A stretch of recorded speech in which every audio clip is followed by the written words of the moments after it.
In just 45 seconds, a 9-year-old girl vanished in broad daylight, and for 12 years, no one could explain what really happened.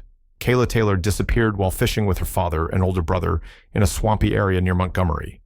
There were no cries for help, no signs of struggle, only a pair of tiny sandals left at the water's edge and a silence that stretched on for more than a decade. 12 years later, by sheer chance, Jaden, her only brother, looked quietly at their mother and whispered, "Mama." I think I've kept this secret for too long if you asked anyone in Westview, Atlanta, about Carmen Taylor. They'd all tell you the same thing: she's the woman who never complains. At 39, Carmen juggled a part-time administrative job at a public elementary school, worked night shifts at a soul food restaurant near the square, and spent her weekend mornings teaching English to immigrant children at a neighborhood church. She didn't live for money. She lived for her children. This black mother once dreamed of becoming a writer, but when she became a mom at 20, everything changed.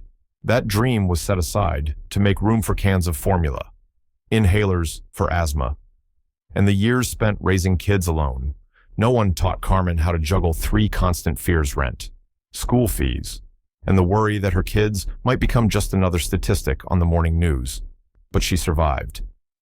And more than that, she raised 2 kind, good-hearted children. Carmen was the kind of mom every kid in the neighborhood called Mama Taylor. There were always homemade cookies in her kitchen.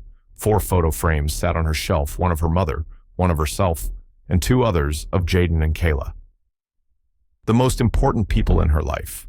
But now, only one of those smiling faces remained in the present. Kayla, the youngest, was born in mid-July, right in the sweltering southern heat. She had dimples, hair as curly as yarn, and always carried a small notebook for her drawings. Carmen still remembered the day Kayla sketched the neighbor's 3-legged cat and wrote beneath it, "Still cute, even without all the legs." That line made Carmen choke up because it perfectly captured how Kayla saw the world, with kindness and light. Jaden was different, more reserved, thoughtful, even as a boy. He protected his sister, kept time for his mom, and made sure Kayla was covered with a jacket when the late-night bus got them home. He loved math, but also adored jazz. Once, he told Carmen, "If I could choose, I'd want to play music in a little band. Just in the park would be fine." Carmen smiled and thought, "As long as you never end up a headline. I'll always be proud." Kayla adored Jaden more than anyone else, every night. They shared their bunk bed, Kayla on top so I can see the stars, and Jaden below so I can catch you if you fall. The night before their fateful trip, Kayla asked softly, "Do you think Daddy still remembers me?" Jaden didn't answer. He just held her hand tight. That question would later haunt him for the next decade. Desmond Taylor had once been a Marine sergeant. A service injury in Kuwait left him with a torn ligament in his left leg and a mild PTSD diagnosis, forcing him into early discharge. At first, Carmen believed he could pull through, but as years passed, Desmond grew unpredictable, sometimes cold and quick to anger, after the day he lost control and shattered a glass right in front of Kayla. Carmen filed for divorce. Desmond didn't fight it. They disappeared for nearly 2 years after. Then one day, out of nowhere, he called. His voice on the phone was calm, as if nothing had ever happened. He said, "I want to see the kids. Just a few days. In Montgomery at their grandma's place. No one else. Just family. You can call anytime." Carmen hesitated. But after many nights of Jaden whispering, "I miss Dad," and seeing Kayla's drawing of the whole family on a picnic together, she agreed. Maybe she wanted to believe, just once, that the man she once loved had changed, that every child deserved a father, even a flawed one. She didn't know that decision, that fateful Friday morning, would be the last time she'd see Kayla as her little girl. No one teaches you how to face a loss without a body, a death without a funeral, a separation without an end. That morning in Montgomery was unnervingly peaceful. The sunlight was soft. A breeze swept through the tall reeds lining the swamp's edge, and the still water mirrored the cloudless sky like a polished mirror. It felt like the perfect weekend day, no storm clouds. No city noise, just nature, and three people who seemed to be reaching for a moment of family reconnection. According to Jaden's first statement, the three of them left their grandmother's house around 9 a.m. Desmond said he wanted to take his children to a special place spot where he used to fish with his own father as a boy. It was a secluded offshoot of the Alabama wetlands, rarely visited and far from any main road. Jaden couldn't recall its name, only that they'd driven down a stretch of red dirt road and turned onto a narrow trail. At the time, he had no reason to doubt his father. Desmond seemed calm, deliberate, even playing soft jazz on the radio as he drove. They arrived around 10 a.m. The spot was a small clearing, surrounded by towering reeds and ancient trees standing silent, like time-worn witnesses. Jaden remembered Desmond bringing 3 fishing rods, a small bag with sandwiches and water, and an old towel.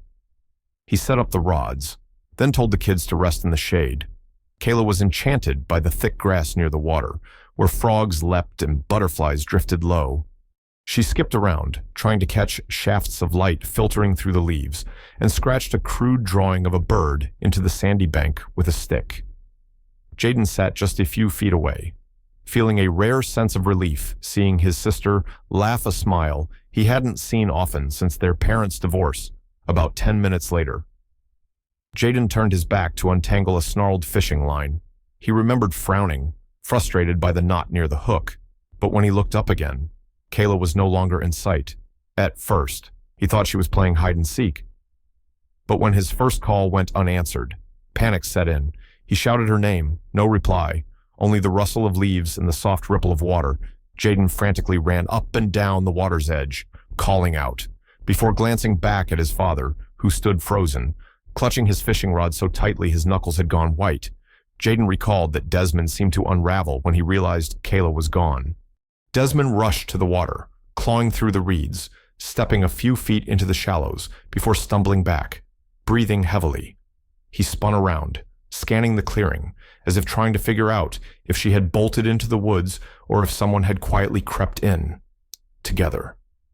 Father and son yelled her name, their voices echoing in the empty air, answered only by birdsong and the soft slap of water against the bank. Time felt frozen. Though only minutes passed, Desmond pulled his phone from his pocket. Jaden remembered his father's eyes, then not just grief, but a raw, primal fear. But instead of dialing 911, Desmond called his own mother, Jaden's grandmother, voice trembling as he said, "She's gone." The mismatch between a father's instinct to save his child and the decision to call someone else first would, in the years that followed, haunt Carmen and baffle investigators. Police were notified about 40 minutes later. By the time patrol cars arrived, the sun was high, casting bright reflections off the water like molten silver. The scene was eerily undisturbed, no signs of a struggle. No broken branches, no drag marks in the dirt. Everything appeared untouched, except for a pair of pale purple rubber sandals, children's summer shoes lying neatly on the dusty ground, a meter from the water's edge. One sandal was overturned, the other lay upright, damp soil still clinging to the soles. Officers photographed the scene, planted small flags to mark key spots. A female officer gently lifted the sandals into an evidence bag. A few people sighed. Another quietly wiped his glasses. Jaden was placed in a patrol car, his hands still trembling as he recounted what happened. He told officers his sister was still singing when she saw the last frog. Desmond was taken back to the station for formal questioning. When asked why he hadn't immediately called 911, he explained he'd been too panicked, his mind blank, and the only number he could recall was his mother's. Police pressed him on whether anyone else had been nearby. Desmond insisted, "No one. I know that place. It's so empty. It's scary." One small detail made the lead lieutenant jot a private note. Desmond's fishing rods were nearly pristine and no bait had been cast. No mud or signs of use, for someone who said he took his kids fishing. It was a strange oversight, but lacking proof of wrongdoing. The observation was quietly filed away, unpublicized until years later, when someone finally said, "We overlooked that for far too long," for the next 3 days. The small swamp near Montgomery became the center of the county's largest search effort in years. Rescue teams, local police, and dozens of volunteers combed the area with dogs, drones, motorboats, and thermal cameras. They scoured every inch of water, every reed bed, every rotting tree stump. Flyers were hurriedly printed with Kayla's smiling face. Bold letters asking, "Have you seen me?" Local news covered the case nonstop for 2 days, raising questions about the safety of black children in overlooked communities. One Monday night segment quoted Carmen, her eyes puffy from crying, "If this were a white girl from a rich neighborhood, would they call this a temporary disappearance?" But as the days passed without leads, public attention shifted, search crews scaled back, TV stations moved on to other stories. The only item found in Yord at the time was a worn yarn bracelet, tangled in the brush more than 50 feet from where Kayla was last seen. A volunteer firefighter stumbled upon it while sweeping the southern trail. The bracelet was old, colored light blue and orange, knitted in thick yarn like those kids make in art class. Later, Carmen identified it. "That was the birthday gift she made me," she said. "I picked the colors of the sky and sunset so you can wear it when you miss me. But since it had no blood, wasn't torn, and was outside the water, it wasn't treated as key evidence. It never appeared in the official file." Years later, when Carmen learned of its existence from a retired officer, her heart shattered all over again. Carmen came to the scene on the second day. Police wouldn't let her into the taped-off area, but showed her photo, including one of the sandals. She looked at them, then quietly sank onto the stone steps outside as the sun began to set. No tears, just a hollow emptiness expanding inside. A young officer, unsure what else to do, placed a hand on her shoulder. But Carmen only shook her head. "The last time I saw my baby," she turned in the car door, smiled, and said, "Mommy, don't forget to pick us up on time." Okay, after a week, with no breakthroughs. The case was officially classified as missing under unexplained circumstances.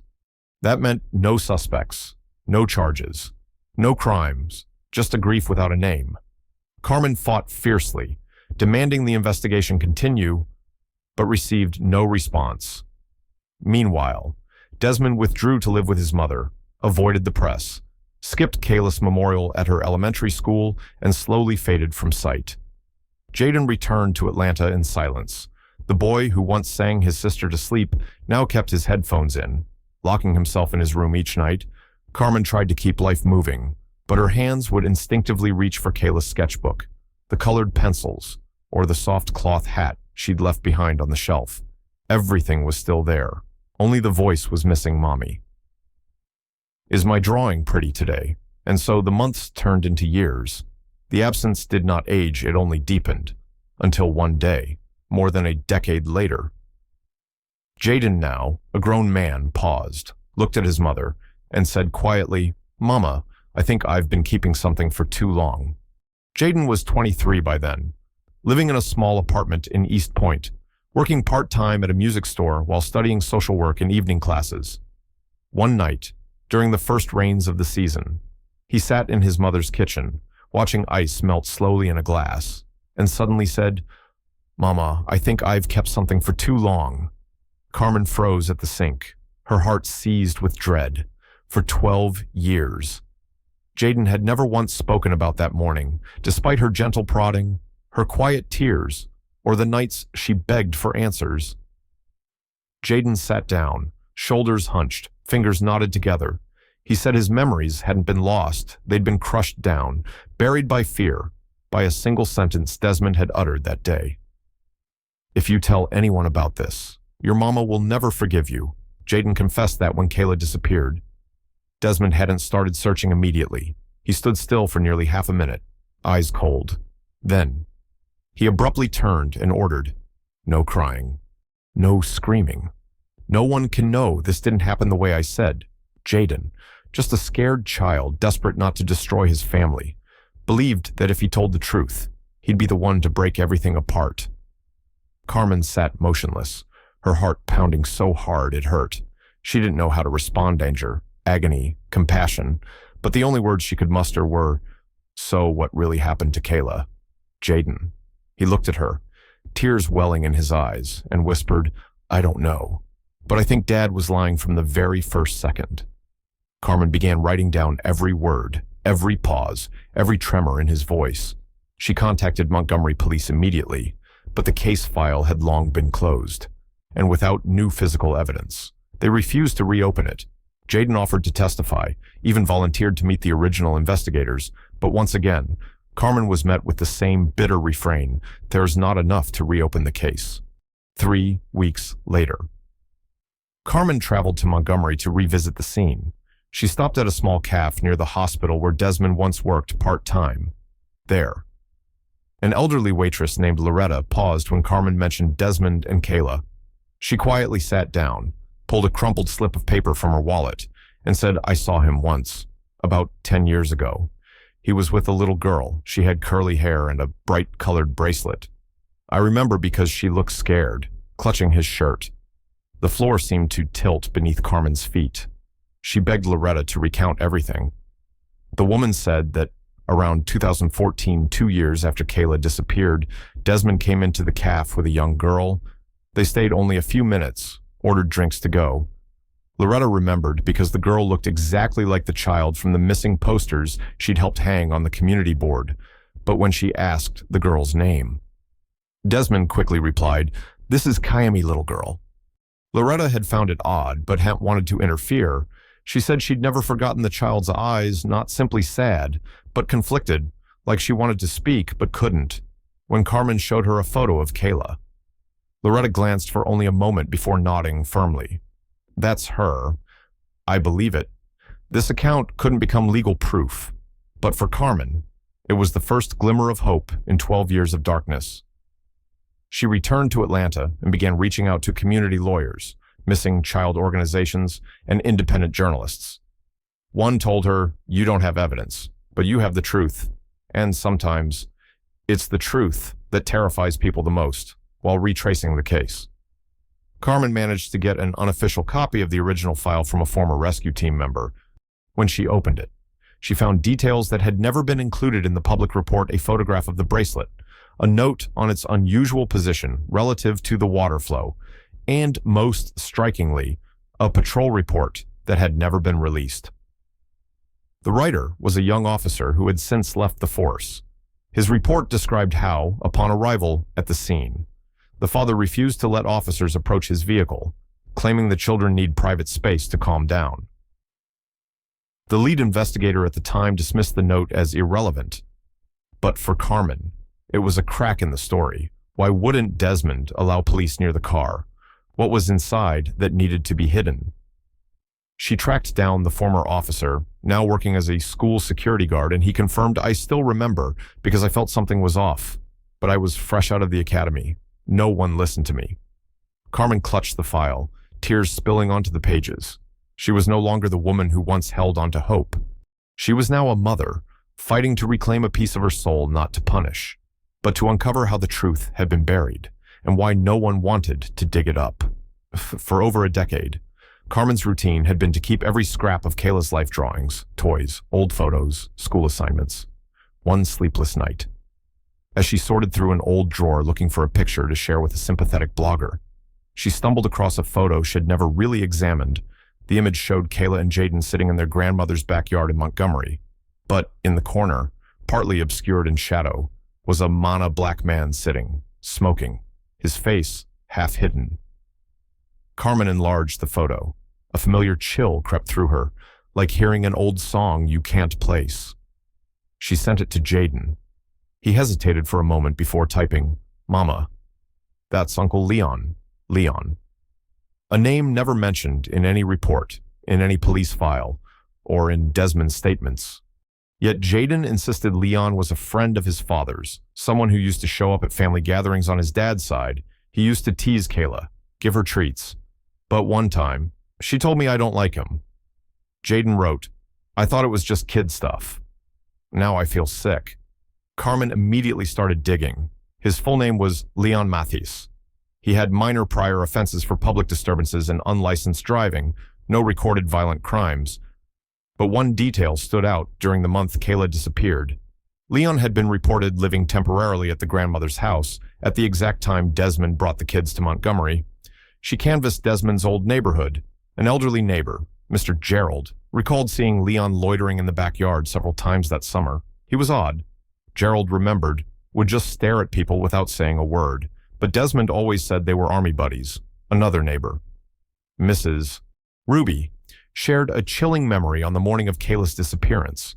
She saw an old pickup truck pulling away from the dirt road leading to the swamp earlier than the time Desmond later gave to police when asked why she never reported it.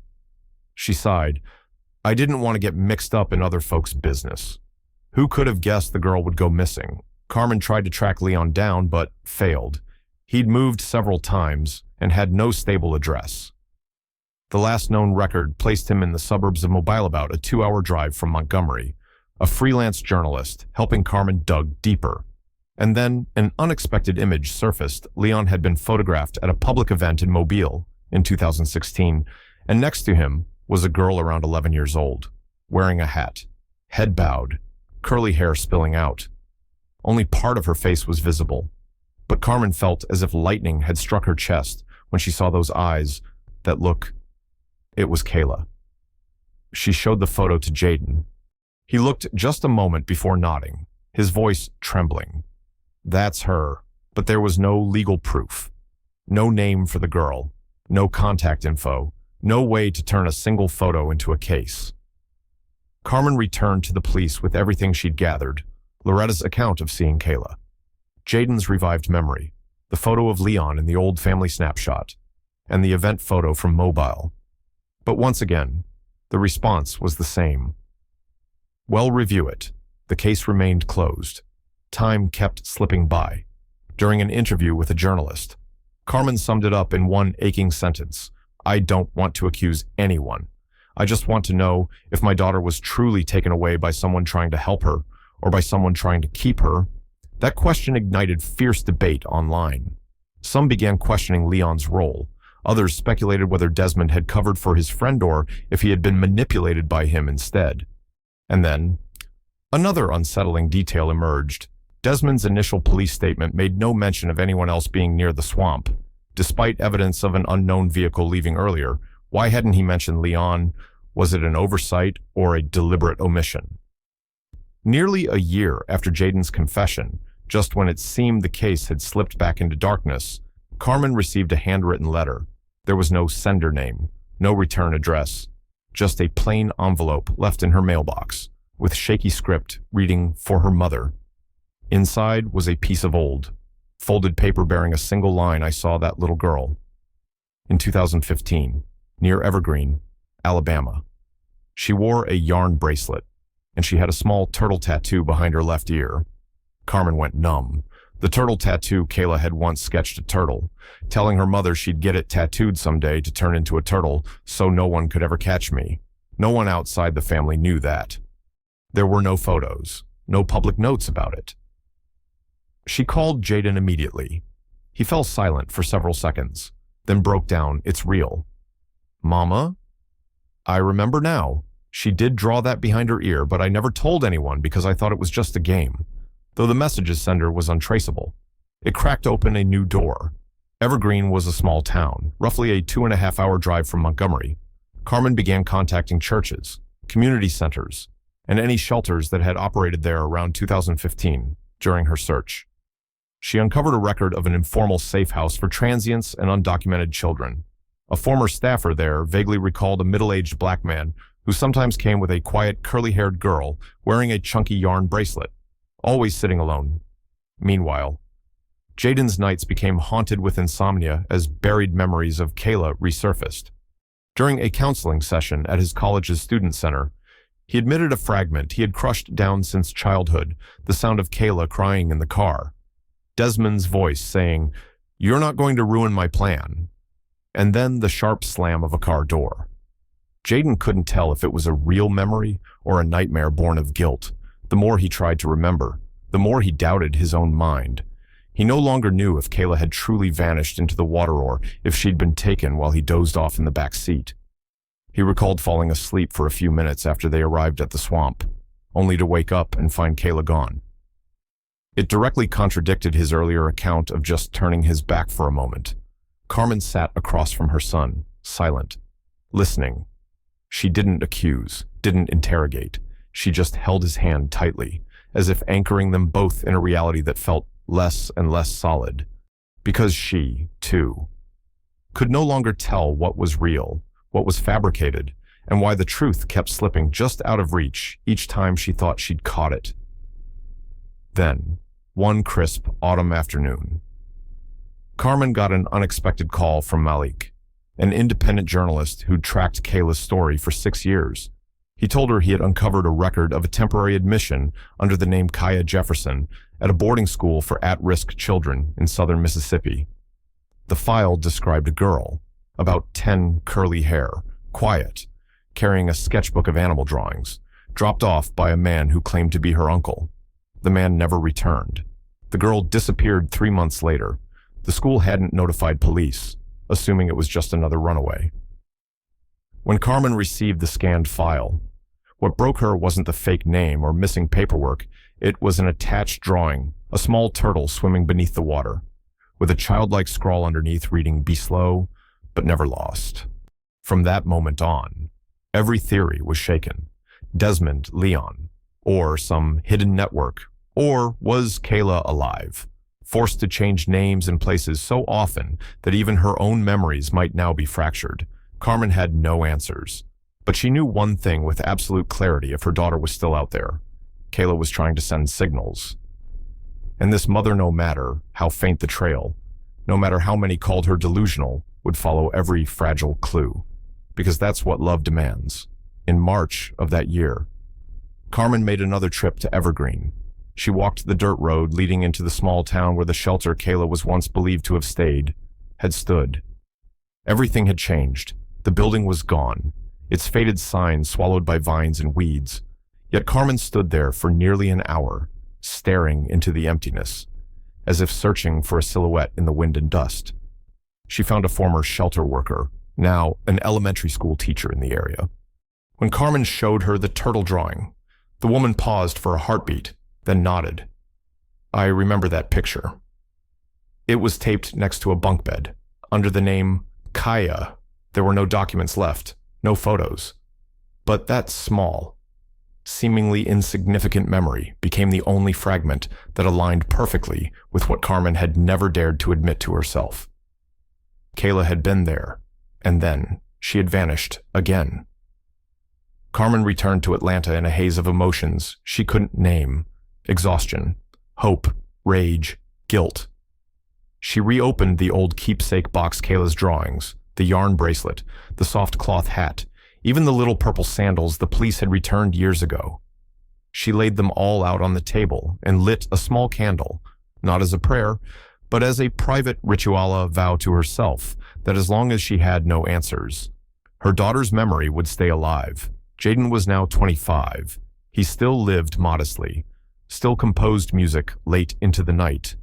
In a recent song, he wrote simple lines: "You're gone, but your laughter echoes beneath the dust. You're still sunlight."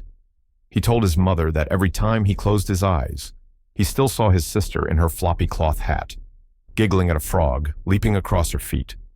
Jaden had joined a support group for youth who'd lost loved ones. He rarely spoke of Kayla, but always wore a light blue woven bracelet on his wrist. When Carmen asked, he smiled softly. "I don't know if it's hers, but if she's alive, I know she'd recognize it."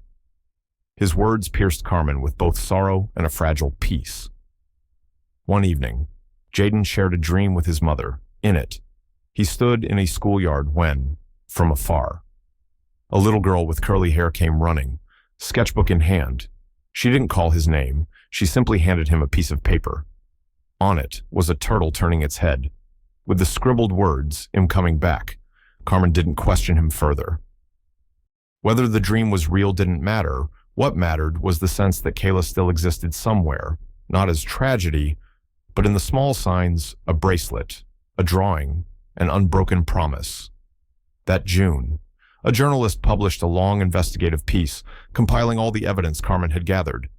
The article went viral within Black communities, especially among groups fighting for missing persons who'd been forgotten by mainstream media. One excerpt was shared thousands of times: "Kayla may no longer be here, but she has never been forgotten." And sometimes, Memory, not evidence, is where justice begins. Carmen was invited to a panel discussion on justice for missing Black victims. She sat beside other mothers, women who had also lost children without resolution, who lived suspended between hope and despair. They didn't tell their stories through tears, but with steady eyes, with hands clasped together in silence, with the fierce presence of those who refused to let the past be buried. When the cameras stopped rolling, a reporter asked her, if you could say one thing to Kayla, alive or not, what would it be? Carmen smiled gently. She didn't cry. She simply answered, "I'm still here, and he'll always be here, waiting for you or for the truth." And so the story closed not with resolution, but with commitment, not with answers, but with the unending journey of a mother, a brother, a community, determined that no one would fade quietly into oblivion. Kayla Taylor vanished at 9 years old. There were no security cameras, no witnesses, no clear clues. Just a pair of purple sandals by the water's edge, a yarn bracelet, and a family shattered by what could not be spoken 12 years later.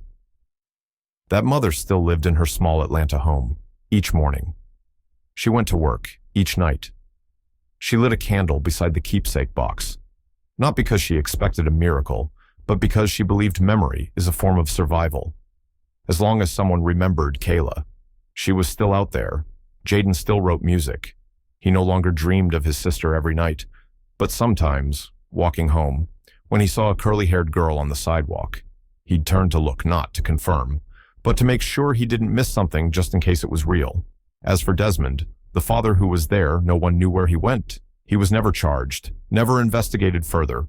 But sometimes, silence carries its own weight. And there was Leona, name that surfaced quietly, then slipped back into the shadows.